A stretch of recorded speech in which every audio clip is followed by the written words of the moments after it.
ఓం నమ శివాయ శ్రీమాత్రే నమః.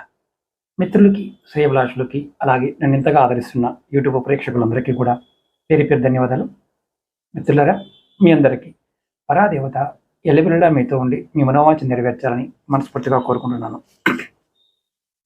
ఇది చాలా ఇంపార్టెంట్ వీడియో. మీరు ఎవరికైనా అప్పు ఇచ్చారా? వారు తీసుకున్న తర్వాత మీకు డబ్బులు ఇవ్వడం లేదా? మిమ్మల్ని డబ్బు తీసుకున్న తర్వాత కనిపించకుండా తిరుగుతున్నారా?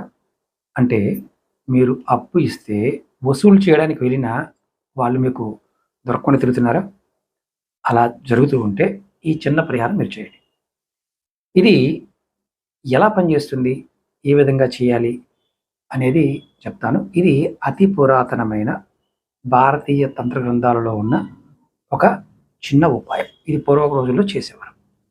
ఇది విజయానికి, వైఫల్యానికి హామీ ఇచ్చే ఉపాయం లాంటిది. అంటే మీరు నమ్మకంగా, విశ్వాసంగా ప్రయత్నం చేయాలి. ఏం చేయాలంటే ఒక తెల్లటి వస్త్రం తీసుకోండి, లేదంటే పేపర్ తీసుకోండి. దాని మీద ఎవరికైతే మీరు బాకీ ఉన్న వ్యక్తి, మీరు ఎవరైతే ఉన్నారో ఆ వ్యక్తి పేరుని పసుపు పేస్ట్‌గా చేసి నీళ్ళల్లో కలిపి దాన్ని రాయాలి.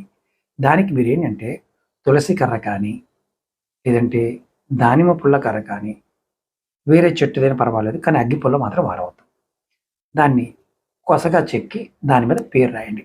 అంటే పసుపుతో తడిపిన ఆ గుడ్డ మీద లేదా పేపర్ మీద రాసి మీరు ఏం చేస్తారంటే రుణ రుణాన్ని ఎవరికైతే ఇచ్చారో ఆ ఇచ్చిన వ్యక్తి పేరు రాసేటప్పుడు మనసులో మీరు డబ్బు తిరిగి రావాలని కోరుకోండి. అతను డబ్బు తిరిగి ఇస్తున్నాడు అని కోరుకోండి. తర్వాత ఈ కాగితాన్ని లేదా ఈ క్లాత్‌ని, కాగితమైనా పర్వాలేదు, తెల్ల కాగితం పర్వాలేదు, రోల్ చేసి మీరు పసుపు నీటిలో మామూలుగా దూది, మన దీపం వెలిగిస్తాం కదా, ఆ దూది తీసుకోండి.